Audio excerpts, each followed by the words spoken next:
네, 시청자 여러분, 5시 정치회의 시작하도록 하겠습니다. 앞으로 지도부가 어떻게 될지, 당의 리더십이 어떻게 될지, 미래통합당 얘기인데요. 어제 심재철 대표 권한대행이 김종인 전 위원장 밤에 집에까지 찾아갔지만 성과는 없었죠. 어제 와인을 함께 마셨다 이런 이야기를 또 했는데 막상 또 나눈 이야기가 뭐가 있는지 또 물어봤더니 딱히 수락 요청을 하지도 않았고 그렇다고 또 수락을 하지 않겠다는 이야기도 하지 않았다. 덕담 정도를 주고받았다 이렇게 이야기를 하더라고요. 요약하자면 앞으로 잘 해보자라고 해서 좀 더 남아있는 그런 건 좀 있는 것 같습니다. 좀 더 자세히 알아보도록 하고요. 네, 세계의 모든 정보가 사실상 모이는 미국의 대통령. 그런데 미국 트럼프 대통령이 김정은 북한 국무위원장 관련해서는 계속 말이 바뀌어서 신빙성에 의문이 가고 있습니다. 거의 하루가 다르게 바뀌는 것 같아요. 네, 어제 제가 발제에서는 트럼프 대통령이 내가 좀 잘 알고는 있는데 나중에 말할게 라는 식으로 얘기를 했거든요. 근데 하루 만에 묻지 마라, 잘 있길 바랄 뿐이다 이렇게 톤이 바뀌었습니다. 이 트럼프 대통령 특유의 좀 과시적인 화법인지 알고 있다는 걸 좀 강조하려고 했던 건지 모르겠는데 어쨌든 이런 일관성 없는 답변 때문에 좀 혼란이 좀 더 커지고 있는 상황입니다. 호기심만 유발하려고 하는 건지 확인할 수가 아직은 없습니다. 네, 5시 정치회의 자리에 앉아서 본격적으로 시작하겠습니다.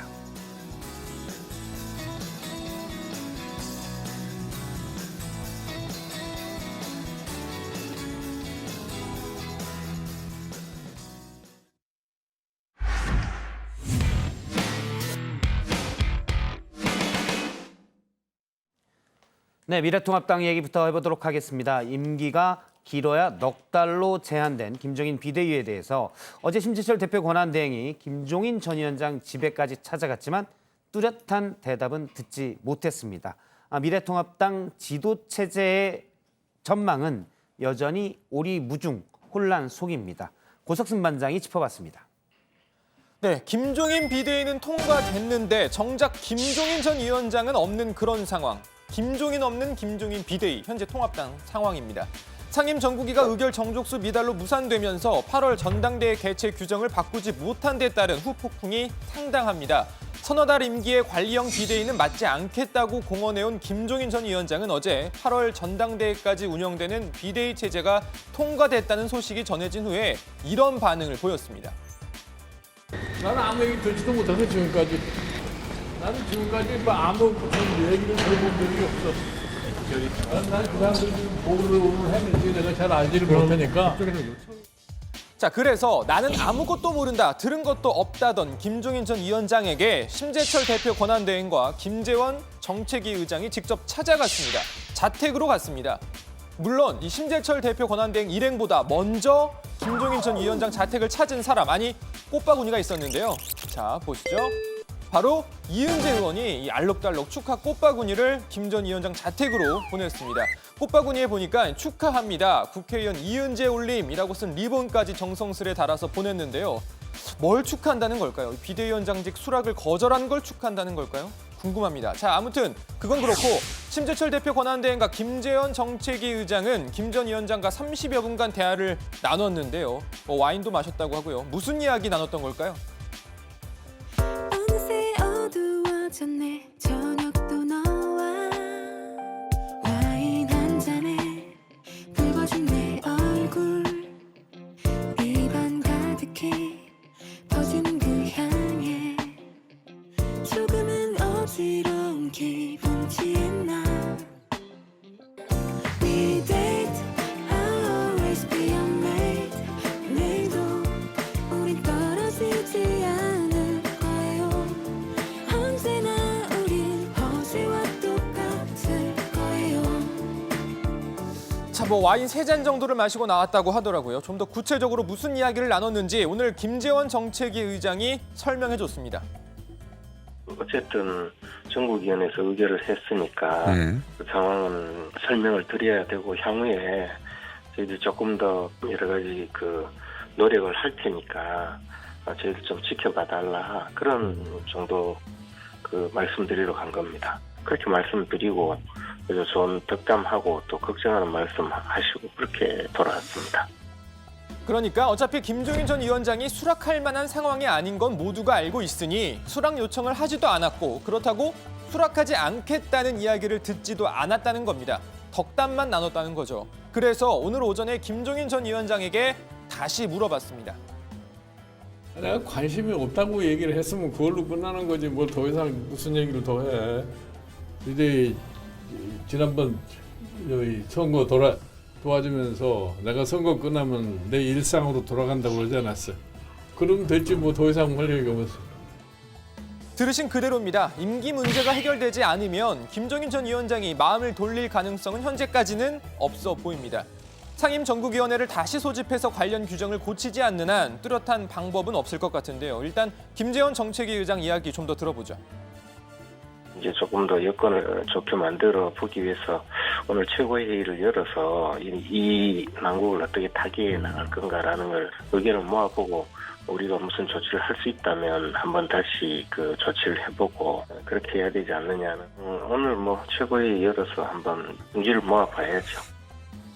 네, 조금 전 이 통합당 최고위원회가 있었는데 일단 이 다음 달 6일에 상임정국위원회를 다시 추진하기로 결정했다고 합니다.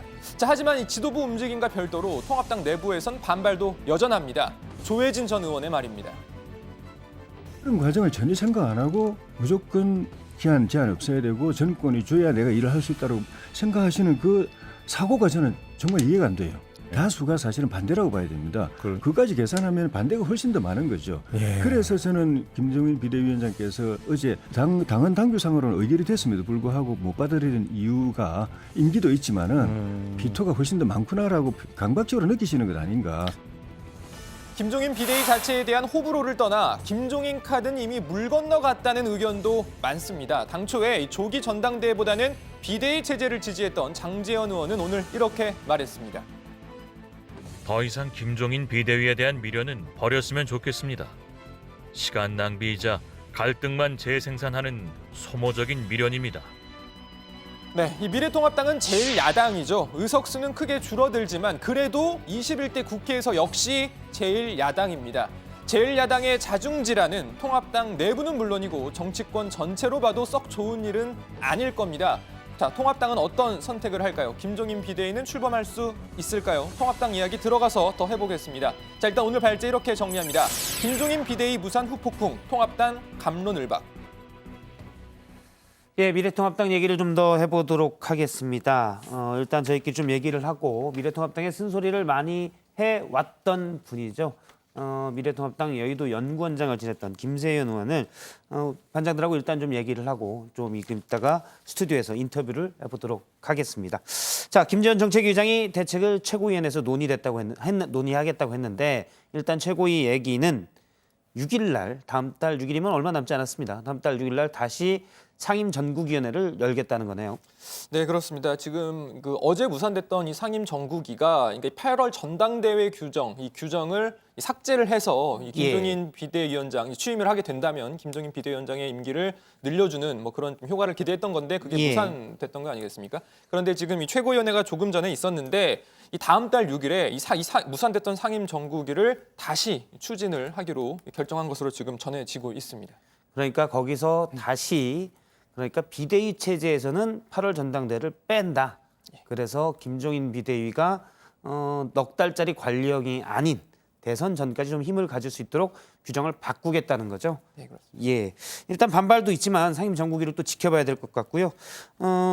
어제 앞서 장제원 의원 얘기도 들었는데 상임정국위가 어제는 일단 무산되면서 괜히 되냐 안 되냐 이런 얘기로 야당 힘만 빠지는 것 같다. 차라리 무산시키는 게 낫다. 이런 목소리가 점점 힘을 얻고는 있는 것 같아요. 네, 그렇습니다. 김종인 비대위 체제에 반대했던 주경태 의원은 오늘 기자들과 만난 자리에서 김종인 전 위원장이 비대위를 거부했으니 그 뜻을 존중해야 한다면서 우리 내부에서 문제 해결을 할 수 있도록 하는데 노력을 했으면 좋겠다 이렇게 이야기를 했습니다.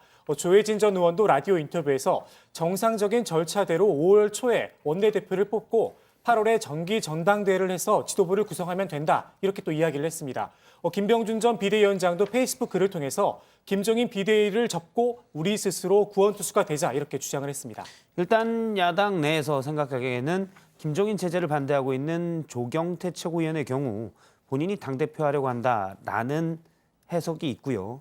역시 조혜진 의원도 유승민 의원 계이기 때문에 김종인 전 위원장이 유승민 의원을 포함해서 예를 들어서 뭐 홍준표 전 대표, 안철수 국민의당 대표는 다 지난 대선 때 검증이 끝났다라고 했기 때문에 이 때문에 반발한다는 얘기도 있습니다.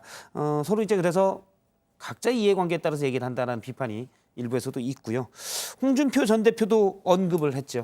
네, 홍준표 전 대표가 최근 이 SNS에 폭풍 업데이트를 하면서 김종인 전 위원장을 비판해 왔습니다. 오늘은 아예 기자회견을 가졌는데요. 홍 전 대표는 뜨내기들이 주인을 내쫓고 당의 주인 행세를 하는 모습에 기가 막힌다라고 했습니다. 그러면서 뜨내기들이 정리가 되고 그리고 나서 내가 복당을 하겠다. 내가 지금 그 사람들하고 논쟁을 해봤자 똑같은 취급을 받으면서 매몰되게 된다라고 이야기했습니다. 김종인 전 위원장과 관련해선 좀 세게 비판을 했는데요. 이 뇌물 브로커 전력이 있는 80 먹은 외부 사람을 들이고 거기에 매달리는 모습이 창피하고 안타깝다. 그런 자생력이 없는 당이라면 아예 당을 해체해야 한다. 이렇게 주장했습니다. 예, 일단 뭐 당을 해체하자고 주장하는데 홍준표 전 대표는 일단 당 밖에 있습니다. 무소속으로 탈당을 했지요. 자, 어제 상임전국위원회가 무산된 건과 관련해서 이른바 미래통합당 내 청년 비대위에서도 당 지도부의 총사퇴를 요구를 했죠. 네, 그렇습니다. 미래통합당 청년당원들을 중심으로 꾸려진 청년비상대책위원회가 심재철 당대표 권한대행과 당 지도부 전원에게 즉각 사퇴를 요구를 했습니다. 청년 비대위는 입장문을 내고 제1야당인 미래통합당이 한 개인에게 무력하게 읍수하는 초유의 사태가 발생을 했다면서 당원 전체와 미래통합당을 지지해준 수많은 국민들의 자존심을 질밟은 처사다 이렇게 주장을 했습니다. 그러면서 당장 단선자 총회를 열어서 신임 원내대표를 선출을 하고 신임 원내대표를 중심으로 지도부 공백 사태를 해결하라 이렇게 촉구를 했습니다. 예, 신임 원내대표 경선이 다음 달 8일이죠. 혹시 뭐 누가 나온다 이런 얘기가 좀 있습니까? 사실 뭐 민주당은 일찌감치 이 원내대표 선거전에 나선 것과 달리 통합당은 그동안 뭐 당 지도 체제 구성을 놓고 갑론을박을 벌이면서 원내대표 선거는 뭐 사실 약간 관심 밖인 상황이었습니다. 당 중진급 인사가 대거 낙선 또는 뭐 낙천하면서 후보군도 많지 않은 상황이었는데요. 하지만 김종인 비대위가 사실상 무산될 가능성이 커지면서 이 원내대표 선거에 이 관심이 쏠리는 분위기입니다. 자, 원내대표 선거는 5월 8일에 있을 예정인데요. 만약에 이 비대위 체제가 최종적으로 무산이 된다면 새로 뽑힐 이 원내대표가 8월 전당대회 전까지 당대표 역할도 맡아야 합니다. 자, 물론 뭐 당장 비대위가 무산이 돼도 새 원내대표가 다시 비대위 체제를 추진할 가능성도 있습니다. 지금 앞서 열린 조금 전 끝난 최고위원회에서는 다음 달 6일 날 다시 상임 전국위원회를 열어서 비대위의 기한을 더 늘리겠다라고 했는데 만약 이게 무산되면 새 원내 지도부가 8일 날 된 뒤에 이쪽에서 다시 추진할 가능성도 배제할 수는 없어요.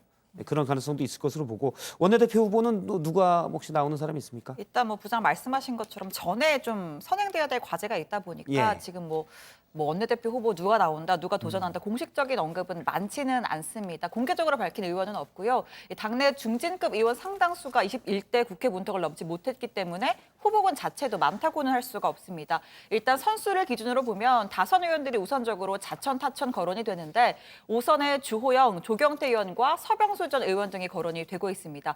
정진석 의원도 5선이긴 한데 이미 20대 국회 초반에 원내대표를 했었고 그때 이 당대표 권한대행까지 맡아서 한 적이 있었죠. 자, 그리고 4선 의원들 중에서는 뭐 오랜만에 여의도로 복귀한 뭐 의원들이 있죠. 권영세, 박진, 김기현 전 의원 등이 뭐 지금은 당선인이죠. 등도 거론 중입니다. 그리고 무소속 권성동 의원도 원내대표 출마하겠다라는 의사를 뭐 공식적으로 밝히긴 했는데 일단 예. 권 의원 같은 경우에는 지금 무소속이잖아요. 이 복당이 되어야 하기 때문에 상황은 좀 봐야 할 걸로 보입니다. 자, 통합당 내부 상황이 말 그대로 비상 상황인 만큼 3선급에서 원내대표 선출할 가능성도 있는데요. 자, 이번 차기 국회에서 3선에 성공한 김태흠, 유이동, 장재원, 하태경, 김도읍 의원 등인데 그냥 저는 여기까지만 하고 잠깐 나가봐야 할 것 같습니다. 이제 오시기로 한 분이 있잖아요. 아, 예. 제 자리를 내드리도록 하겠습니다. 예. 이번에 불출만 김세현 의원이 오기로 아까 했는데 지금 말씀하신 거죠. 예, 그 자리에 앉기로 돼 있으니까. 좀 이따가 제가 없어지더라도 시청자분들께서 놀라시지 말라고. 네. 아, 그냥 지금- 자연스럽게 원래 지금 없어지는 걸로 화장실 급한 거 계획을 아니에요 지금? 했었는데. 이렇게 빨리 나갈 필요가 없는데? 걱정하실까 봐. 네. 예, 1분 뒤에 나가도 되는데 지금 나가겠다. 굳이 제 말을 잘라먹어서 제가 말을 까먹었는데 예. 네, 그래서 그동안 이 통합당의 원내대표 선거를 보면 이 친박계와 비박계 등 개파 간 표싸움 좀 치열한 편이었지 않습니까?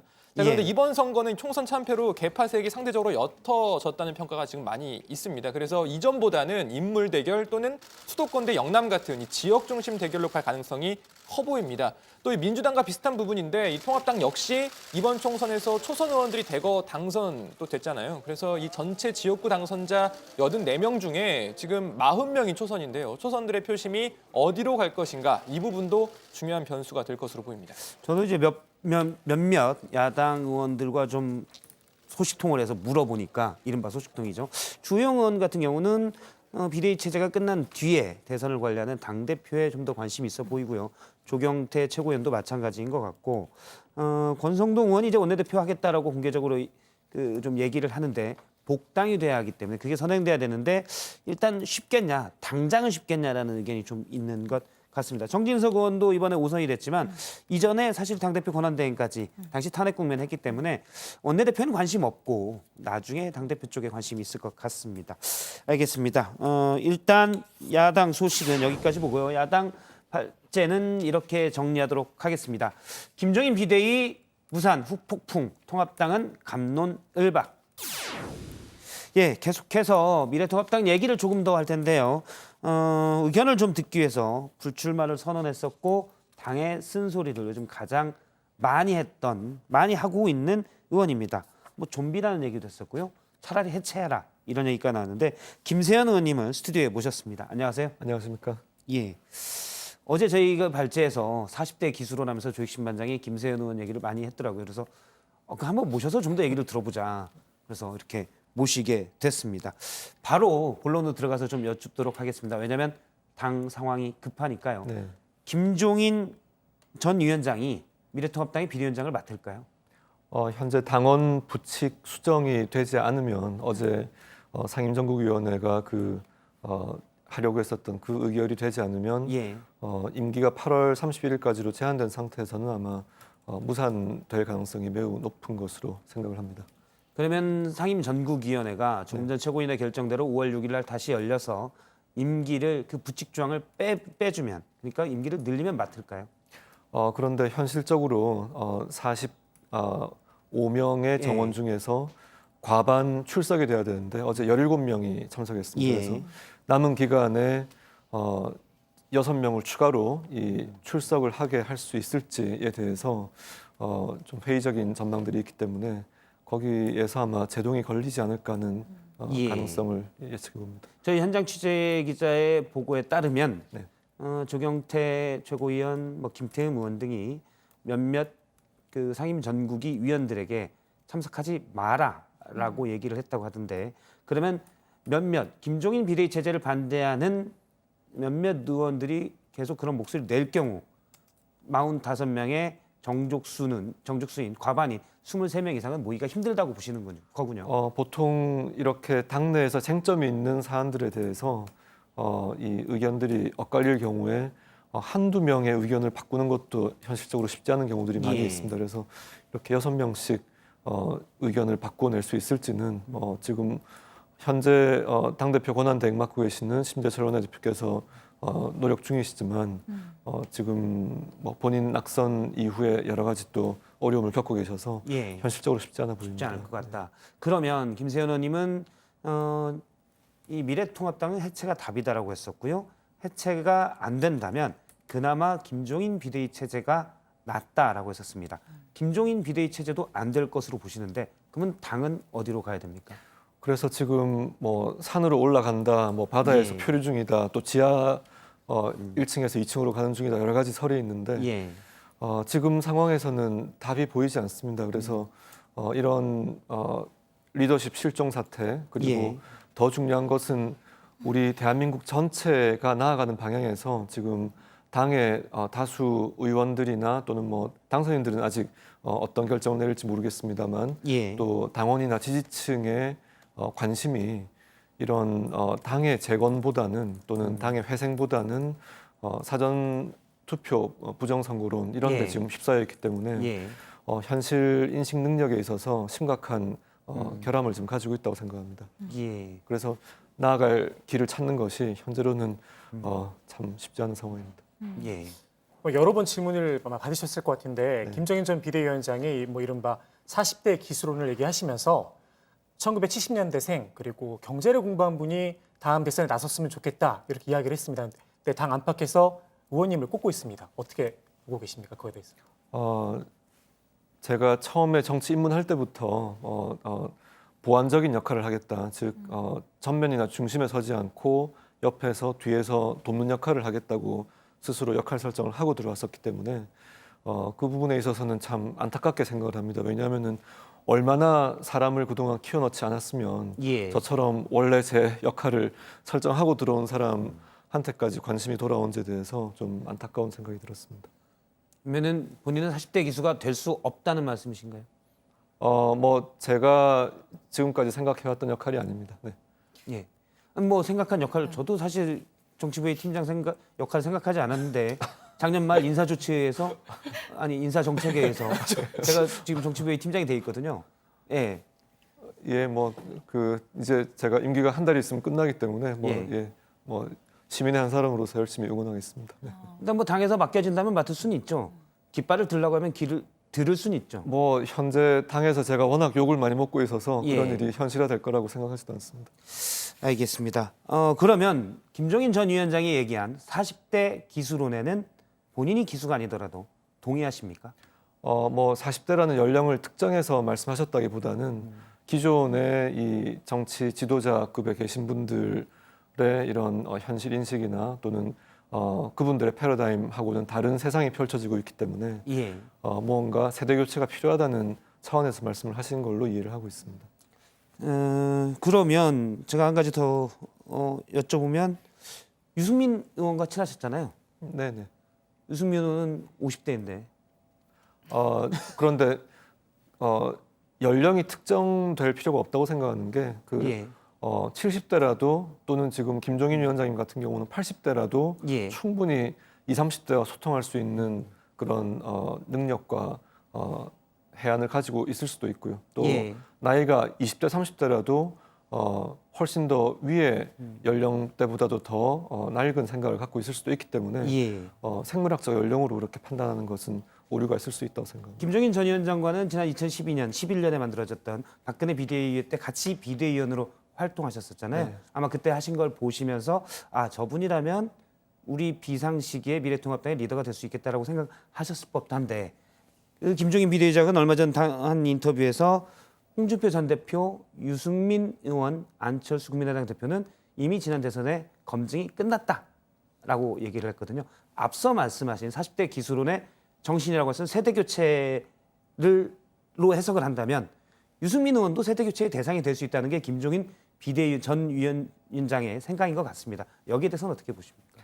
네, 그게 정치 지도자에 대한 평가가 뭐 사람마다 각기 다를 수 있기 때문에 뭐 여러 가지 뭐 정책 사안이든 아니면 다른 정부적인 판단에 대해서 엇갈린 지점들이 나올 수 있다고 보는데요. 뭐 그 점이 결정적인 어떤 이 최종 평가라고 생각하지 않고요. 국민들이 어떻게 판단하시냐가 궁극적인 판단 기준이 돼야 될 거라고 생각합니다. 예.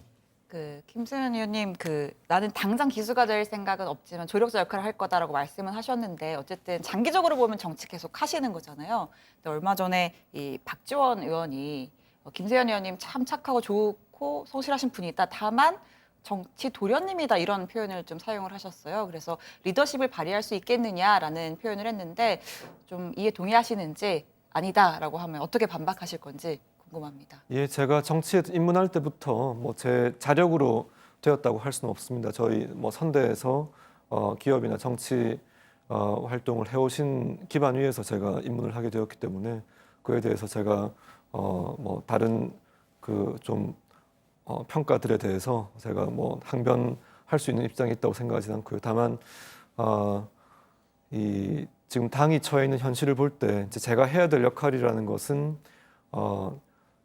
국민 일반의 의식과 멀어져 있는 당의 이런 인식 능력, 현실 자각 능력을 일깨우는 거라고 생각을 했기 때문에 이제 계속 제가 속한 세대 또 제가 속해 있다고 생각하는 어떤 중도 보수 지형에서 현재 미래통합당, 과거의 자유한국당의 이런 극우화된 경향에 대해서 문제의식을 계속 이야기를 해오고 있는 거고요. 그런 점에서 뭐 리더십이라는 게 뭐 무슨 패거리를 짚고 이제 이런 식으로는 제가 정치하는 것은 바람직하지 않다고 생각을 해왔고 뭐 이런 청년 세대가 살아갈 세상에 필요한 입법적인 예. 준비들을 하는 이런 부분들은 열심히 뒷받침해왔다고 생각합니다. 예. 몇 가지 좀 여쭤보면 현안에 대해서 왜냐하면 당이 나아갈 길에 대해서 중도 보수 또는 개혁 보수 입장에서 계속 목소리를 내 오셨기 때문에요. 오늘도 홍준표 전 대표가 강하게 김종인 전 총괄선대위원장에게 뭐라고 했습니다. 노욕이다. 예전에 뇌물수수 사건까지도 언급을 하고 있는데 그 부분에 대해서 어떻게 보십니까? 홍준표 전 대표의 복당 문제랄지 나중에 홍준표 전 대표는 뭐 이미 본인이 공개적으로 언급했지만 미래통합당의 대선 주자도 꿈꾸고 있거든요. 네, 복당 문제는 뭐 마지막까지 막을 수는 없을 거고 아마 당분간은 지금 워낙 혼란스러운 시기라서 예. 즉시 복당은 어렵겠지만 어느 시점에는 복당이 될 수밖에 없다고 봅니다. 이제 그것이 보통 큰 선거 앞두고는 원래 같이 당에 몸을 담고 있다가 무소속으로 출마하셨던 분들은 다시 받아들이는 게 관리였었고요. 예. 그리고 뭐 타인에 대한 평가가 여러 가지 뭐 이렇게 있을 수 있습니다만 하여튼 저도 그런 부분에서 조심을 하려고 늘 생각하고 있는데 각자 이제 뭐 거울을 보듯이 자기를 돌아보면서 이제 그런 평가는 좀 신중할 필요가 있겠다는 생각합니다. 예. 앞서 언급하신 개혁의 입장, 당이 나아갈 길, 앞서 이제 구구 주장에 당이 휘둘리고 있다라는 그런 생각도 말씀을 하셨었는데 그런 맥락에서 홍준표 전 대표의 복당이 바람직하다고 보시는 건가요, 그러면? 현재 시점에서는 지금 당의 좌표가 상실된 상황에서 예.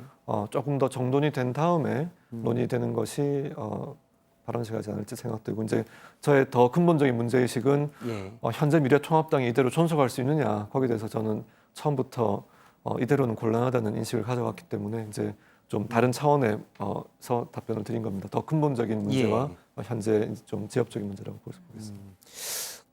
이번 총선에서 미래통합당이 말 그대로 참패를 했습니다. 그래서 물론 이제 근본적으로는 시대 정신 또 국민들이 원하는 걸 읽지 못했다는 것도 있겠지만 계기적으로 본다면 차명진 전 의원 후보의 막말 논란도 컸었는데요.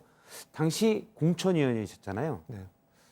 차명진 전 의원은 어떻게 공천이 된 건가요? 사실 후보 등록 마감일에 즉 공관위 활동 마지막 날에 제가 SNS에 공관위 참여한 것을 후회한다는 언급을 했었습니다만 과거 다른 막말 논란이 아주 극심했던 후보의 경우에 제가 공관위 이 운영 당시에 아주 강하게 반대를 해서 뒤에 다시 살아오긴 했습니다만 처음에 공천 배제하는 것을 좀 관철을 시켰는데 윤경욱 후보를 얘기하시는 거군요.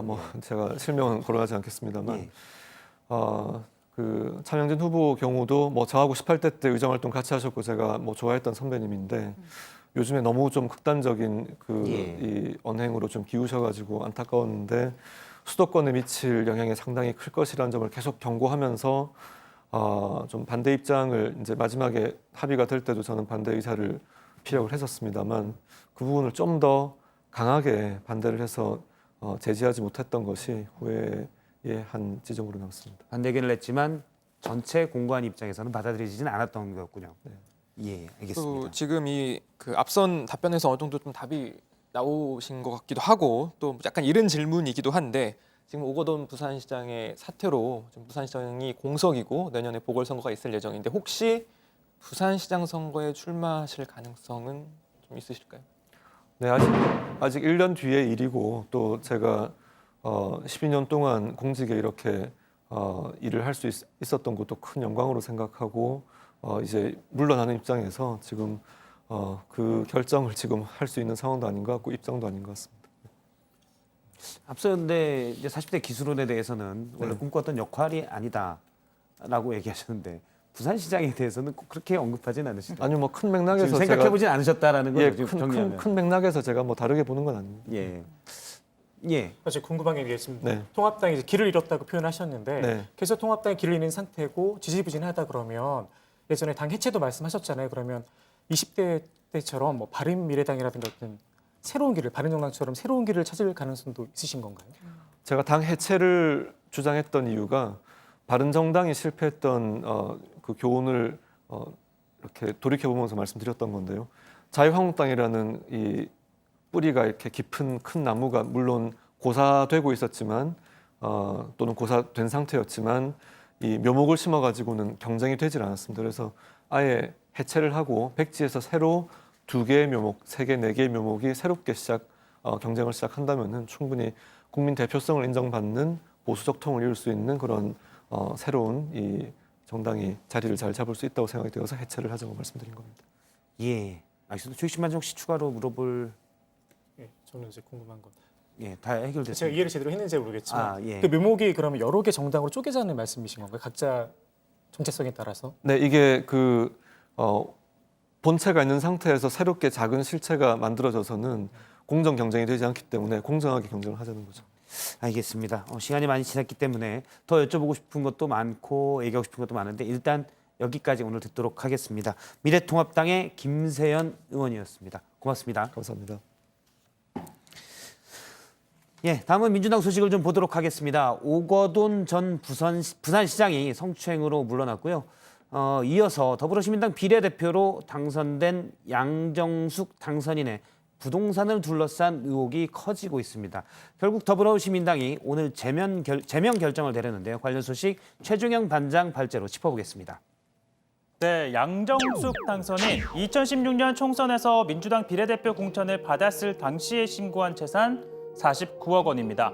그리고 이번 총선에서는 92억 원을 신고했는데요. 4년 만에 43억 원이 늘어난 겁니다. 자, 이 정도면 민주당이 인권 변호사라고 영입을 했지만 재테크 전문가라고 해도 과언이 아닐 것 같은데요. 자, 그 비결 부동산이었습니다. 자, 양 당선인은 서울 강남구와 서초구의 아파트 3채, 송파구와 경기 부천의 건물 각각 한 채씩 2채를 보유하고 있습니다.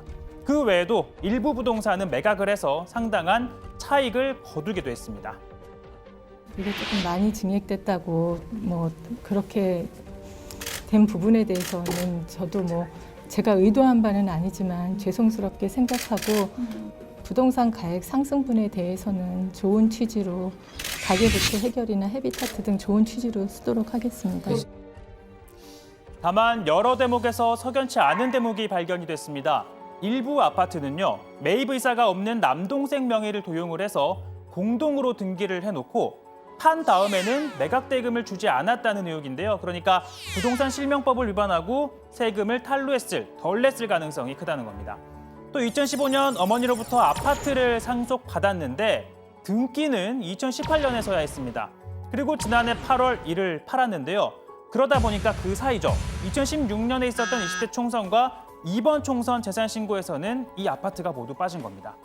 자, 이뿐만 아니라 넥슨 공짜 주식 논란의 당사자로 일부 뇌물 혐의에 대해서는 유죄가 인정이 된 진경준 전 검사장의 1, 2심 변론에 참여를 했었고요. 또 정수장학회 출신 인사들의 모임에서 활동한 점이 드러나자 시민당은 당의 품위훼손에 해당하며 라면서 먼저 제명, 소위 손절을 합니다.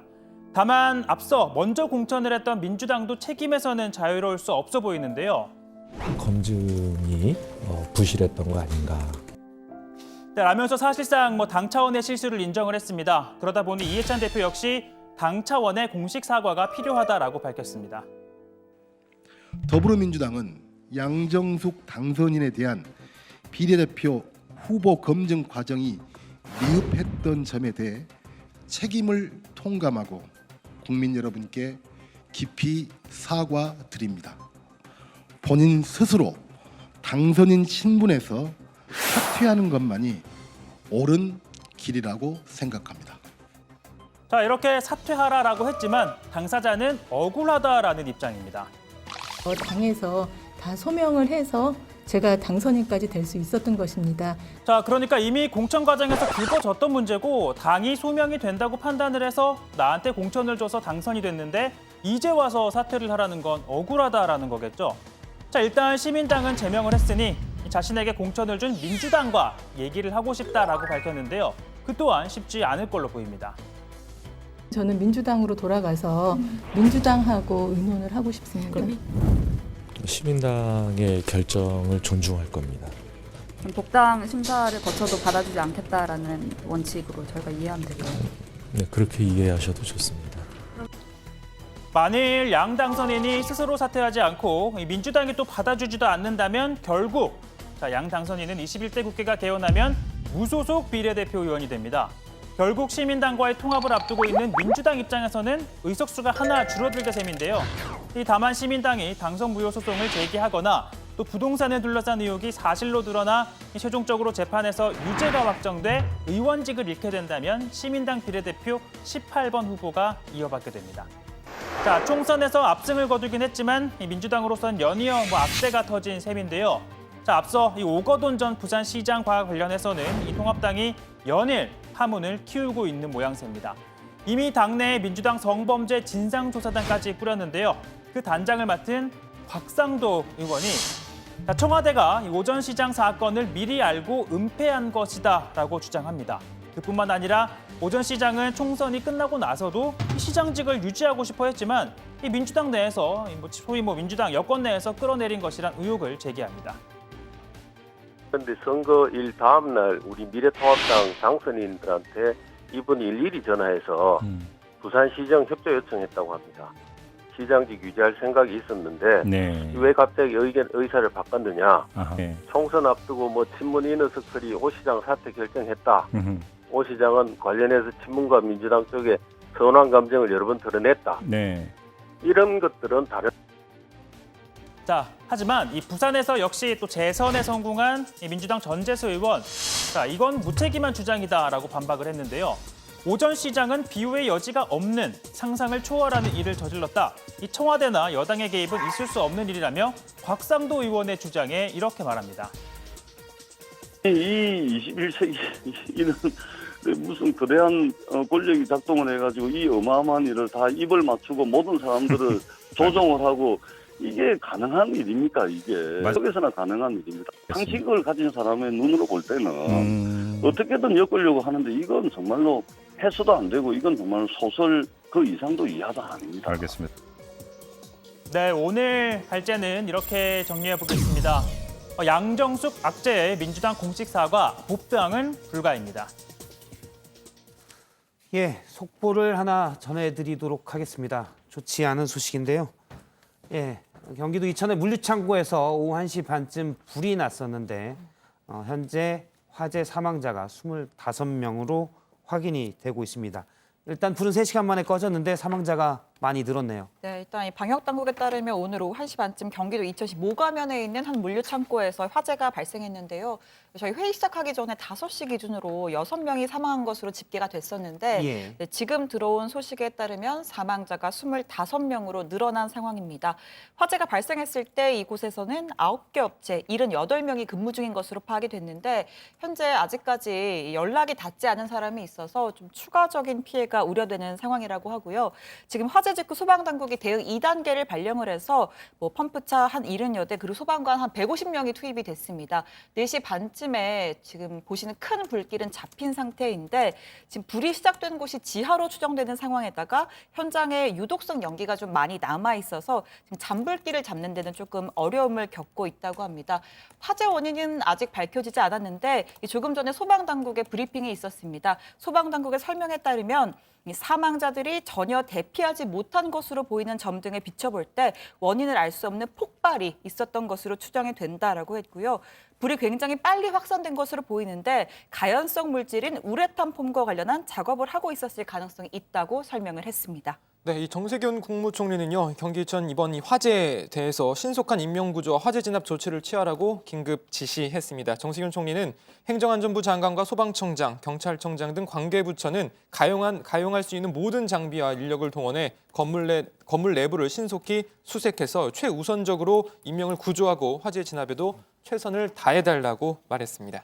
예, 지금 현장 그림을 보고 있는데요. 말씀드리면 지금 보시고 계신 그림은 라이브 화면은 아니고 저희가 찍어둬서 전송이 된 화면입니다. 지금 현장 그림은 아니고요. 화재는 큰 불은 다 진압이 됐지만 여전히 완전히 꺼진 상황은 아니라고 현장에서 지금 들려오고 있고요.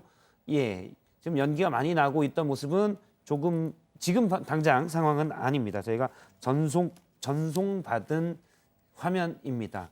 예, 이천 물류차고 상당히 큰 건물이었고 아마 유독가스 때문인 것으로 추정이 되는데 사망자가 현재 확인된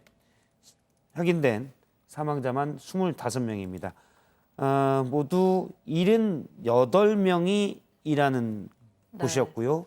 현장에 있었고 몇 명은 구조가 됐고 아직도 확인이 안 된 사람들이 있지요. 네, 그 처음에는 이 소방당국 브리핑에서 한 14명 정도가 연락이 닿지 않고 있다고 했었는데 이 중에서 일부 사망자가 있을 것으로 보이고 그렇지 않은 또 연락이 두절된 사람이 있다면 또 추가적인 피해도 지금 굉장히 우려되는 상황이라고 할 수 있겠습니다. 예, 현재 소방대원 60명과 펌프차 등 장비 27대가 투입이 되는데요. 취재기자가 연결되는 대로 바로 현장 상황을 또 전해드리도록 하겠습니다. 예, 안타까운 일이 화재 소식은 저희가 오후에 들었었는데 사망자가 많이 늘었습니다. 안타까운 소식이 나왔고요. 예, 잠시 이제 정치권 얘기 좀 더 짚어보고 계속 나오는 소식들이 있으면 실시간으로 바로 전하도록 하겠습니다. 앞서 이제 민주당의 더불어시민당의 양정숙 당선인 더불어시민당에서는 제명을 결정했고요. 양 당선인은 일단 민주당과 계속 논의해보겠다 이런 입장이죠. 네, 그렇습니다. 민주당은 양 당선인을 둘러싼 의혹이 어느 하나 제대로 해명되고 있지 않다면서 본인 스스로 당선인 신문에서 사퇴하는 것만이 옳은 길이라고 생각한다고 촉구를 했습니다.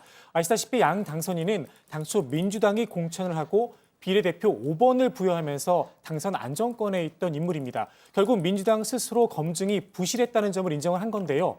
송갑석 대변인은 당시 후보 검증 과정에서 시간에 쫓기다 보니 다소 미흡했던 부분이 있었는데 되풀이돼서는 안 되는 문제다 이렇게 말을 했습니다. 다음부터는 엄밀한 잣대를 들이대야 한다면서 자정을 하고 있다고 강조를 했는데 윤호중 사무총장 얘기 직접 들어보시죠. 검증을 할 때 그런 내용들을 전혀 모르셨어요? 그 비례대표 공관위가 있기 때문에 제가 알고 있는 사안이 아닙니다. 또 탐선장님이 총 관할을 하시고 하는 부분이니까. 아니 저는 지역구 공관위를 했기 때문에 그러니까 비례대표 공관위를 같이 신경 쓸 수는 없는 내용이고요. 예, 뭐 선거 전에 일부 알고 있었다고 하는데 공천을 철회할 수 있지 않았나요? 일단 민주당은 당시 양 당선인 본인과 또 동생의 이야기를 듣는 과정에서 동생의 진술을 번복하는 등 해명이 석연치 않은 점이 있긴 했지만 수사기관이 아니기 때문에 확정적으로 할 수 없었고 특히 이미 명단을 제출한 다음이라서 불가능한 상황이었다고 해명을 했습니다. 일단 민주당은 현재는 양 당선인이 시민당 소속이라는 점을 강조하면서 재심 등을 거친 뒤에 다음 달 5일쯤에 있을 시민당의 최종 결정을 지켜본 다음에 당 차원의 추가 조치 여부를 검토하겠다는 입장입니다. 일단 본인이 사퇴하지 않고 버티면 의원직은 유지할 수가 있고요. 고발한다고 해도 대법원 최종 확정까지 가려면 뭐 1년에서 2년 이상 소요될 수가 있습니다. 그러면 사실 비례대표는 당에서 이 사람을 우리가 비례대표로 추천했습니다라고 국민들에게 유권자들에게 보여주는 건데 당에서 검증이 제대로 안 돼서 만약 탈당해서 제명이 된 뒤에 무소속으로 2년 정도 양정숙 당선이 있다면 국민들 혈세가 그만큼 나가는 거잖아요. 그리고 국민의 대표 한 자리가 부적절한 사람이 차지하게 되는 겁니다. 이 부분은 민주당에서 제대로 검증이 안 한 책임은 분명히 있는 것으로 보입니다. 예, 오거돈 전 부산시장에 대해서 경찰이 채용 비리에 대해서도 뭐 수사를 하고 있다고요? 네, 이 부산경찰은요. 시민단체 등의 고발에 따라서 오 전 시장이 사퇴하게 된 이달 초의 사건과 함께 지난해 의혹이 불거졌었던 관용차 성추행 사건도 동시에 수사를 하고 있습니다. 부산경찰은 수사 전담팀장을 기존의 여성 청소년 과장에서 지방청 2부장으로 격상했고요. 부패수사 전담반을 수사팀에 추가로 보강했습니다. 이 사건과 관련해서 최근 부산시 비서실 직원 3명을 참고인 신분으로 조사한 것으로도 전해지고 있습니다. 성추행 의혹 외에도 최근 한 시민단체는 지난해 오 전 시장이 관용차 성추행 사건의 당사자를 서울시 의회로 전보시켜주는 대가로 발설하지 않겠다라는 확약서를 썼고 실제로 불법으로 채용을 했다라고 주장을 하면서 오 전 시장과 신원철 서울특별시의회 의장을 함께 검찰에 고발했는데요. 경찰은 이 사건에 대해서도 내부 검토를 거쳐서 본격적인 수사에 나서기로 했습니다. 예, 알겠습니다. 긴급재난지원금 얘기도 잠깐 해볼까요? 오늘 국회 본회의가 저녁에 9시에 예정이 되어 있는데 물론 뭐 약간 더 시간을 늦춰질 수가 있는데 일단 처리는 잠정 합의가 다 됐죠. 네, 큰 틀에서 국채 발행 금액은 조정이 됐고요. 현재는 세부적인 사안에 대해 협의 중입니다. 전 국민에게 지급할 경우에 소득 하위 70% 기준에서 비교했을 때 이 모두 4조 6천억 원이 더 소요되는데요. 당초 정부는 1조 원은 세출 조정, 또 3조 6천억 원을 국채로 마련하겠다고 밝힌 바 있습니다. 자, 이후에 여야 논의 과정에서 세출 조정 규모를 조금 늘려 1조 2천억 원으로 하고 3조 4천억 원 가량만 국채 발행을 하기로 잠정 합의했습니다. 이에 따라 2차 추경안 규모는 모두 12조 2천억 원에 여야가 합의를 했는데요. 예결위 전체 회의가 오후 11시로 예정돼 있습니다. 그러니까 곧바로 처리해서 넘긴다고 해도 본회의는 12시가 다 돼야 열릴 것으로 보입니다. 예, 만일 통과가 된다면 다음 달 13일엔 전 국민이 긴급재난지원금을 받게 되죠. 네, 당장 궁금한 건 내가 또 우리 집이 얼마나 받을 수 있느냐일 겁니다. 국회가 오늘 추경안을 처리하면 다음 달 4일부터 5월 4일부터 행정안전부가 만들고 있는 긴급재난지원금 조회 사이트에 접속을 해서 공인인증서로 본인 확인을 하면 이 금액을 확인할 수가 있습니다. 앞서 정부는 이 하위 70%를 기준으로 해서 1인 가구는 40만 원, 2인 가구 60, 3인 가구 80, 4인 가구 100만 원 지급을 계획했는데요. 오늘 이 최종 예산안에 따라서 다소 차이가 생길 수 있습니다. 예, 실제로 지원금은 현금으로 주게 됩니까? 일단 저소득층 270여만 가구는 따로 신청을 하지 않아도 다음 달 4일에 지원금을 받을 수가 있는데 공과금이나 월세 등을 낼 수 있게 현금을 주는 방안을 검토하고 있습니다. 이 나머지 1,900여만 가구는 신용카드 충전이나 선불카드 또 지역사랑 상품권 중에서 원하는 형태로 받을 수가 있는데요. 신청은 세대주가 해야 한다고 합니다.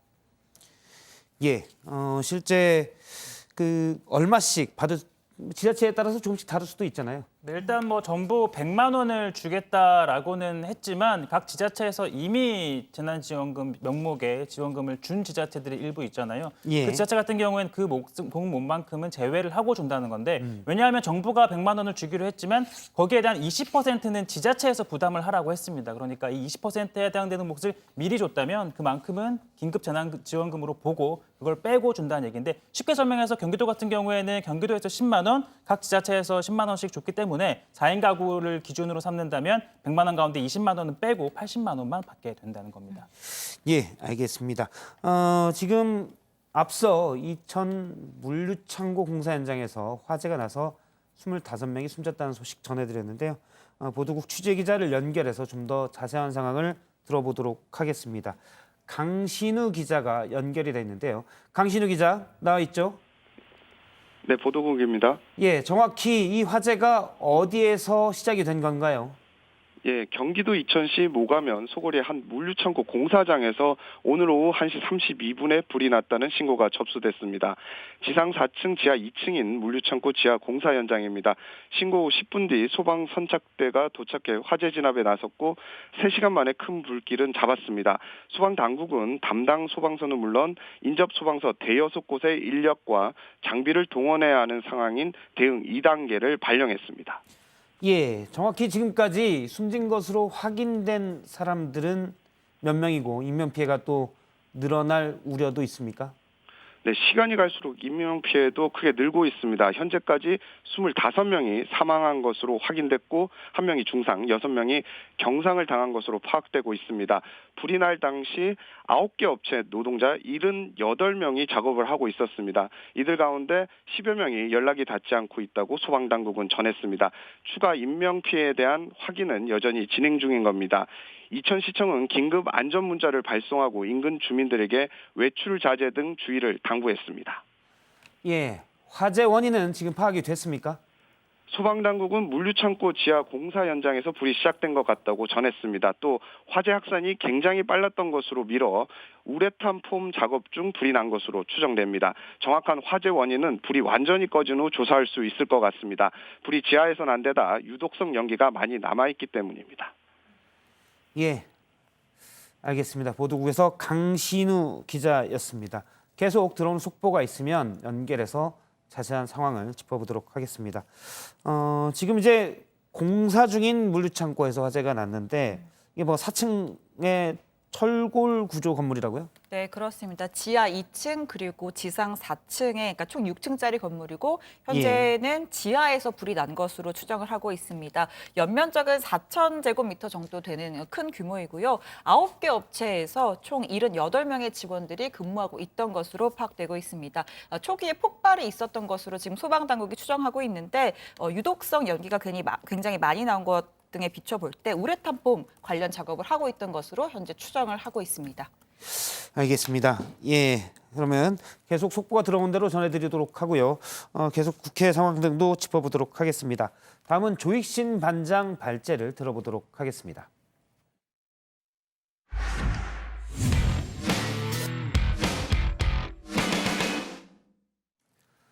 예, 김정은 국무위원장의 건강 이상설을 놓고 북한 외교관 출신이죠. 탈북자인 미래통합당 태영호 당선인과 국정원에 오랫동안 근무해왔던 민주당 김병기 의원이 간접적으로 설전을 벌이고 있습니다. 조익신 반장이 짚어봤습니다.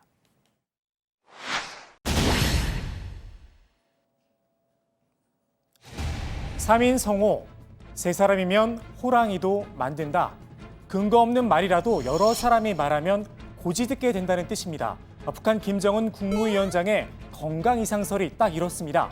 처음엔 사망설이 돌더니 식물인간 상태다, 중태에 빠졌다, 각종 추측성 이야기가 쏟아지고 있습니다. 정부가 인포데믹, 그러니까 거짓 정보 유행이란 말까지 써가며 선을 그었지만 한 번 만들어진 호랑이의 기운을 누르기엔 역부족인 듯합니다. 다시 한번 말씀드리지만 특이 동향이 없다고 자신 있게 얘기할 수 있을 정도로 정보 역량을 갖추고 있습니다. 각종 설의 중심에서 이분을 빼놓을 수 없습니다. 미래통합당 태영호 당선인입니다. 4월 15일 날 군산기념궁전에 못 나왔다는 그 자체는 스스로 일어설 수 없는 상황이기 때문에 사진 한 장도 남길 수 없는 그런 상황인 거로 판단된다. 내가 이렇게. 태 당선인은 영국 주재 북한 대사관에서 공사로 일을 했습니다. 북한 사회에 대한 이해가 남다를 수밖에 없습니다. 문제는 근거입니다. 김정은 건강 이상설이 불거지자 태 당선인이 내놓은 첫 반응은 이랬습니다. 제가 당선된 것과 금수산 태안궁전에 참배를 하지 못한 것이 우연한 일치일까? 김정은이 마음이 아파서 그런지 모르겠다. 이렇게 이야기를 했습니다. 어제 이야기와 종합을 해보면 태 당선인 때문에 마음이 아파 김정은이 스스로 설 수 없는 상황이 됐다. 뭐 이런 건가요? 태 당선인을 향해 나르시스트, 자기 과시욕이 있다는 비판이 나오는 이유입니다. 영국에서 공사를 했는데 뭐 대사 밑에 공사지만은 그 무슨 저 권력의 측근도 아니고 10년씩이나 그 영국에 있으면서 가끔 김정은을 만난 적도 없을 거예요. 왜냐하면 김정은이 취임한 것이 2011년 11월 17일 날 그 김정일 위원장이 이제 사망하고 바로 물려받았는데 한 10년도 안 됐네요. 그러니까 김정은 위원장이 국무위원장 되기 전에 영국으로 나간 사람이에요. 잘 모를 겁니다. 여기에 국가정보원 출신 더불어민주당 김병기 의원이 가세를 했습니다. 상황을 판단하는데 가장 중요한 것 중 하나는 정보에 출처라면서 태 당선인이 무슨 정보가 있느냐며 정보가 있다면 스파이라고 날을 세웠습니다. 국정원이나 군, 경찰보다 더 뛰어난 정보력을 가지고 있냐는 겁니다. 태 당선인 입장에선 조금 억울했나 봅니다. 자신의 생각을 이야기한 것뿐이란 겁니다. 정부로서도 주장과 견해를 다 듣어보고 주변국들과 소통을 하고 이런 과정을 통해서 현실에 가까운 또 팩트에 우거한 이런 정책을 저는 수립할 수 있지 않을까 이렇게 생각합니다. 민주주의 사회에서 자기 생각을 말하고 토론을 하는 건 당연합니다. 문제는 태 당선인이 자연인이 아닌 예비 국회의원 신분이란 점입니다. 말의 무게가 다릅니다. 더욱이 태 당선인의 견해가 현실에 가까운 팩트일 수는 있어도 출처가 명확한 팩트는 아니라는 겁니다. 민주당 김병기 의원도 비판이 도를 넘은 측면이 있습니다. 몇 년 전까지 우리의 적을 위해 헌신했던 사실을 잊지 말고 저는 태 당선자의 과거에 대해 아는 것보다 궁금한 것이 많습니다. 태 당선인은 정보기관의 검증을 거쳐 대한민국 국민이 됐습니다. 이제 와서 다시 사상 검증이라도 하겠다는 이야기는 아닐 거라 믿습니다. 또 한 마리의 호랑이를 만들 필요는 없습니다.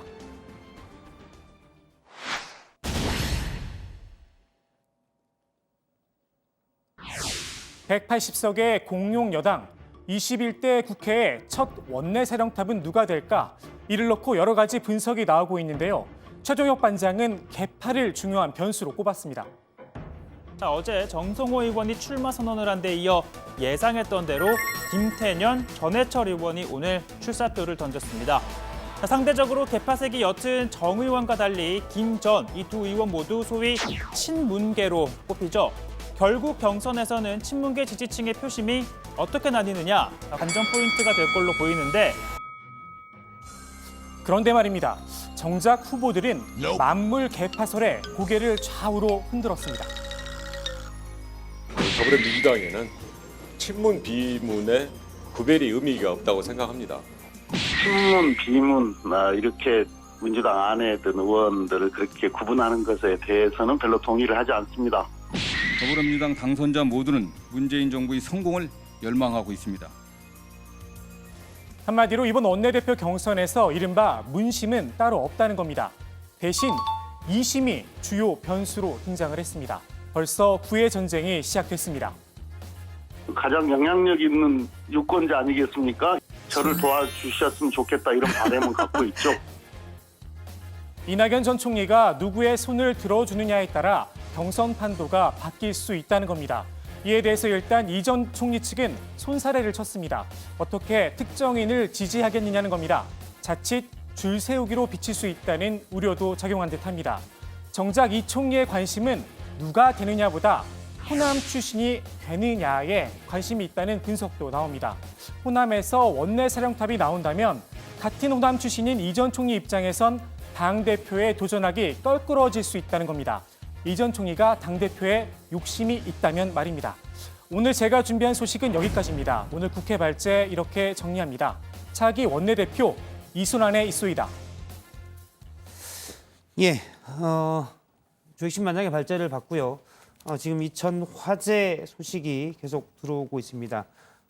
사망자가 많이 나왔기 때문에 이걸 좀 더 알아보도록 하겠습니다. 현재 지금 신원 반장, 네. 불은 다 완전히 진압이 된 건가요? 현재 상황은? 일단 이 화재가 난 거 1시 반쯤이고요. 예. 4시 반쯤에 큰 불길은 잡혔다고 합니다. 지금 보시는 것처럼 검은 연기도 좀 사라진 상태이고 잔불 처리 작업 중이라고 하고요. 이 소방당국에 따르면 현재까지 25명이 사망한 것으로 추정이 된다고 합니다. 대부분 현장에서 일하던 노동자들로 추정이 되는데 이 공사장 지하에서 불이 시작된 것으로 추정이 되고 있습니다.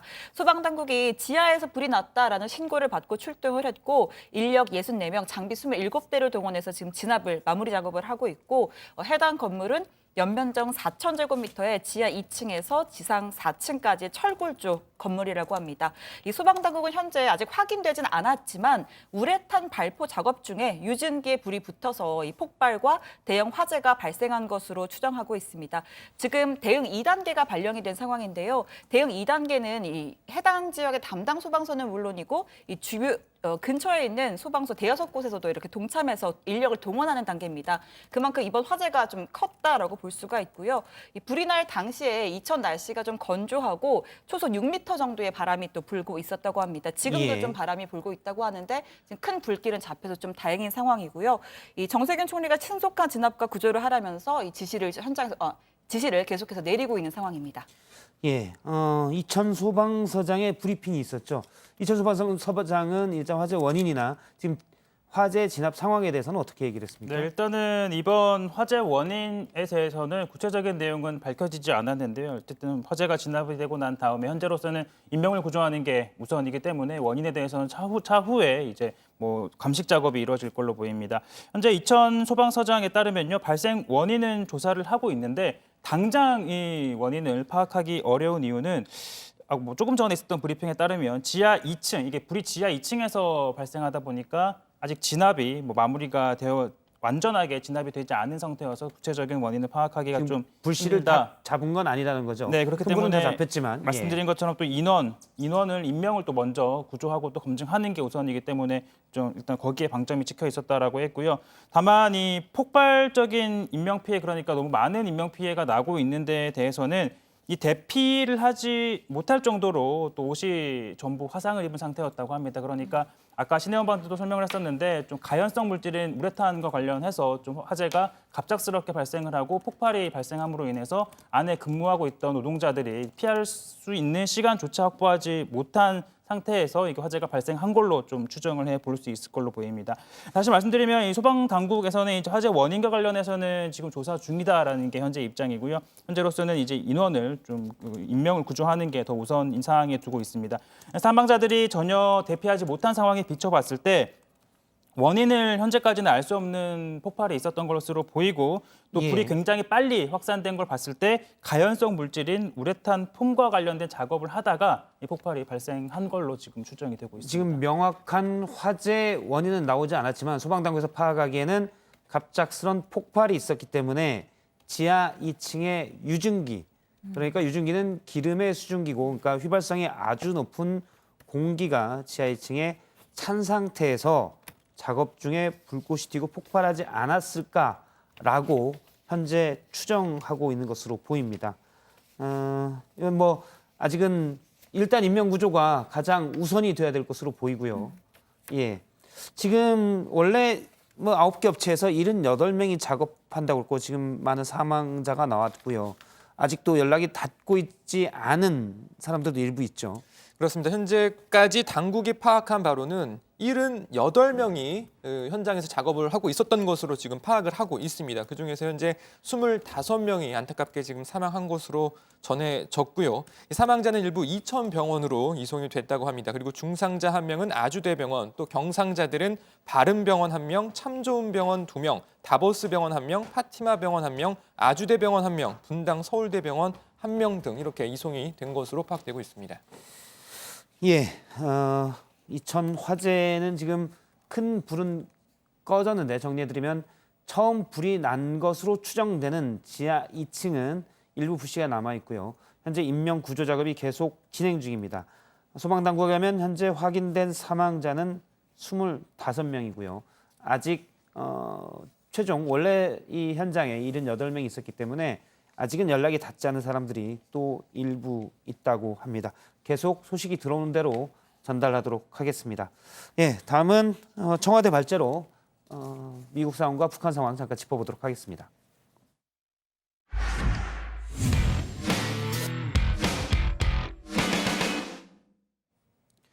예, 아마 전 세계에서 정보가 가장 좋을 것으로 추정되는 사람은 미국 대통령이죠. 그런데 트럼프 미국 대통령이 최근 김정은 국무위원장에 관해서는 거의 매일 말이 바뀌고 있어서 오히려 혼란만 주고 있다라는 지적을 받고 있습니다. 신혜원 반장이 짚어봤습니다. 네, 지난주부터입니다. 김정은 위원장이 심혈관 시술을 받았다. 심지어는 위중한 상태다라는 보도가 나오기 시작했습니다. 자, 트럼프 대통령은요. I think the report was done by a network that was incorrect.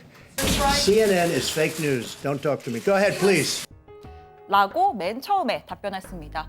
하지만 위중설, 거동불가설, 코로나 대피설까지 각종 설설설이 끊이지 않았고요. 세계에서 가장 막강한 정보력을 가진 미국 대통령의 입에 계속 관심이 쏠릴 수밖에 없었습니다. On Kim Jong-un, I can't tell you exactly. Yes, I do have a very good idea, but I can't talk about it now. I just wish him well. 자, 잘 알고 있지만 말해줄 순 없다. 아하, 백악관은 김정은 위원장에 대한 구체적인 정보를 파악했구나 짐작해야 하는 발언이었습니다. 잘 있길 바란다는 건 적어도 사망설은 완전히 선을 긋는 말이기도 했고요. 자, 그런데 불과 하루 만에 또 I just don't want to comment on it. I don't want to comment on it. I just wish him well. I don't want to comment on it. 자, 이렇게 또 톤이 달라졌습니다. 여전히 그럼 살아있느냐라는 질문에는 답조차 하지 않았는데요. 자, 지난 19일인가요? 이 트럼프 대통령은 김정은 위원장으로부터 편지를 받았다라고 했지만 북한은 하루 만에 사실이 아니라고 반박한 적이 있습니다. 트럼프 대통령 특유의 과장된 화법과 일관성 없는 발언이 되려 혼란만 부추긴다는 지적입니다. 자, 이에 반해서 한국과 중국, 러시아는 북한 내부에 특이 동향이 없다는 입장을 고수하고 있습니다. 지금 김정은 위원장이 평양에 없다. 맞나요? 원산에는 있는데 뭘 하는지는 모르겠다 이런 뜻이 있는 것이죠. 특이 동향이 없음을 확인했다라고 했습니다. 그 안에 다 포함이 되어 있습니다. 자, 그런데 국회 입법조사처가 상당히 흥미로운 보고서를 하나 발표했습니다. 최근 당 정치국 회의에서 김여정이 정치국 후보위원에 보선되었다면서 김여정의 지위를 당 중앙까지 확대할 가능성이 있다고 전망한 겁니다. 여기서 말하는 당 중앙은 김일성의 후계자 김정일과 김정일의 후계자 김정은에게만 부여된 호칭입니다. 소위 백두혈통인 김여정을 공식 후계자로 내세워서 통치권을 강화하려 한다는 분석입니다. 대통령께서 마음 많이 챙기셔서 고맙습니다. 자, 평창올림픽 때 특사로 온 김여정의 손에는 아주 큰 007 가방이 들려 있습니다. 특명을 받고 왔다면서 꺼낸 파란색 파일, 김정은 위원장의 친서였었죠. 이렇게 서서히 입지를 드러낸 김여정은 최근 대남, 대미담화를 본인의 명의로 발표하면서 자신의 지위를 공고히 하고 있습니다. 자, 김 씨 일가의 가계도를 한번 보겠습니다. 공식 확인된 김정은 위원장의 형제는 이복형인 김정남, 같은 모친의 소생인 형 김정철, 그리고 여동생 김여정입니다. 김정남은 아시다시피 2017년 말레이시아의 공항에서 독극물에 암살당했죠. 자, 실질적인 친형이라고 할 수 있는 김정철은 2016년 영국 런던에서 열린 가수 에릭 클랩튼의 공연을 관람한 뒤에 행방이 묘연합니다. 당시 공연장에 동행한 이 사람, 21대 국회의원 당선자 태영호 전 영국 주재 북한 대사관 공사입니다. 김정철은 정치에는 관심이 없고 오로지 음악, 에릭 클랩튼만 생각한다라고 이야기를 한 적도 있습니다. 자, 그러니까 이 가부장적인 북한 사회에서 30대 초반의 여성이라는 핸디캡이 있음에도 이렇게 떠돌며 사는 형 정철보다는 훨씬 더 믿음직한 후계자가 김여정이 될 수가 있다는 겁니다. 또 주목해야 할 만한 사람이 있다면요. 지난해 주 체코 대사를 끝으로 귀국한 김정일의 이복 동생 김평일이 있습니다. 자, 짧게 코로나 소식도 다뤄보겠습니다. 코로나19로 가장 직격탄을 맞은 곳 관광업계인데요. 문재인 대통령이 해고를 하는 대신 일자리를 지키는 쪽으로 노사 협력을 이룬 호텔업계 관계자들을 만났습니다. 관광업계를 살리기 위한 노력으로 보답하겠다라고 강조했습니다. 정부는 관광업 긴급 지원 방안을 마련하여 총 9천억 원의 융자 자금을 지원하고 있으며 세금 납부 기한을 연장하고 또 지자체와 협조하여 재산세도 감면하고 있습니다. 자, 정부는 이번 황금 연휴 관광 인파가 다시 급증할 걸로 보고요. 특별 방역을 실시하기로 했습니다. 안전 수칙을 마련하고 주요 관광지에는 안내 데스크를 설치해서 발열도 체크합니다. 제주도의 경우에 내일부터 입도 검역을 강화해서 발열 기준을 37.5도에서 37.3도로 낮추기로 했습니다. 오늘 청와대 발제 여기서 정리하겠습니다. 김정은 잘 있길 혼란 키운 트럼프, 김여정 후계자 지명 가능성입니다. 예, 청와대 발제로 북한 김정은 위원장 소식 관련 미국의 반응 좀 살펴봤고요. 예, 이천 화재 소식 좀 더 짚어보도록 하죠. 지금 소방 당국이 현재 얘기하기에 25명이 사망한 것으로 보인다는 것이고요. 예, 최종 집계는 아직 안 됐죠. 현재 계속 구조 작업이 진행 중이고요. 예, 그렇습니다. 오늘 오후 경기 이천시 한 물류 창고에서 발생한 화재로 현재 25명이 사망한 것으로 지금 집계가 됐습니다. 부상자는 중상자 1명을 포함해서 7명을 알려져 있고요. 그 화재 당시 창고에는 9개 업체 78명이 근무 중인 것으로 지금 파악이 됐는데 이 가운데 다수가 아직 연락이 닿지 않고 있는 상황이어서 추가적 인명피해가 지금 우려되고 있는 상황입니다. 소방당국은 지금 대응 2단계를 발령해서 소방관 150명을 투입해서 지금 잠불 작업을 지금 하고 있는 상황입니다. 예, 다시 한번 화재 원인을 보면 앞서 이제 이천 소방서장에 얘기하면 지하 2층에서 처음에 불이 났다로 파악을 하고 있었고요. 지금은 전송된 화면을 보고 있습니다. 라이브 화면은 아니고요. 이천 물류창고 공사 현장에서 검은 연기가 상당히 난 걸 확인할 수 있고요. 이천 소방서장은 지하 2층에서 유증기에서 불꽃이 튀면서 폭발한 것으로 추정했습니다. 현재 25명이 사망한 것으로 집계가 되고 있고요. 78명이 현장에 있었는데 일부는 구조가 됐고 일부는 연락이 닿지 않는 사람도 있다고 약 30분 전에 이천 소방서장의 브리핑이 있었는데 그때 얘기가 됐습니다. 현재 큰 불은 잡혔지만 지하 2층에 불은 완전히 꺼지는 않았고 일부 잔 불씨가 있는 것으로 나왔습니다. 관련 소식은 뉴스룸에서 또 자세히 전하도록 하겠습니다. 다음은 강지영의 톡 쏘는 정치 보겠습니다.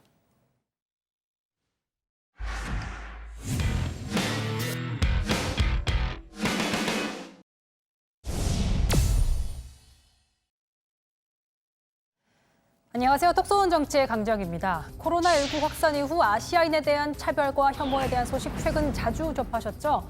오히려 그 정도가 더 심해지고 있다고 하는데요. 이번엔 독일에 있는 한국인 유학생 부부의 사연입니다. 논란이 된 당시의 상황인데요. 지하철을 함께 탄 현지인 5명이 유학생 부부에게 해피 코로나라고 조롱하면서 시비를 계속 걸고 있습니다. 그래서 부인인 유학생 A씨가 이렇게 대응합니다.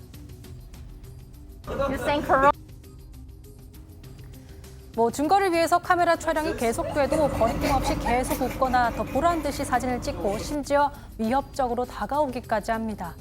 부인인 유학생 A씨가 올린 SNS를 보면 성희롱적 발언과 행동은 차마 입에 담기 힘들 정도였는데요. 하지만 현장에 도착한 독일 경찰의 생각은 달랐습니다.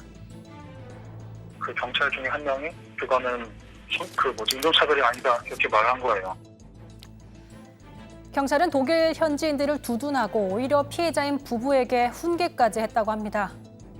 여성 중에 한 명이 저희 그 경찰관한테 오히려 저 사람들이 우리한테 인종차별주의자라고 모욕을 했다. 오히려 경찰들이 그거를 듣고 저희한테 주의를 주더라고. 그런 식으로 말하면 안 된다고. 사건 접수까지 거부하던 경찰의 적반하장식 태도는 주독 한국 대사관이 직접 나선 뒤에야 달라졌다고 합니다. 그리고 독일 유학생 부부는 현장에 함께 있던 다른 승객들의 반응에 상처가 됐다고 합니다. 이제 아내가 도와달라고 이제 바로 옆에 있던 승객한테 말을 했는데 한 20대 정도의 젊은 청년이었는데 오히려 그 청년은 장난인지 조롱인지 모르겠는데 자기의 전기 충격기를 꺼내고 저희한테 이제 겨누면서 몇 번 잡동을 시키더라고요.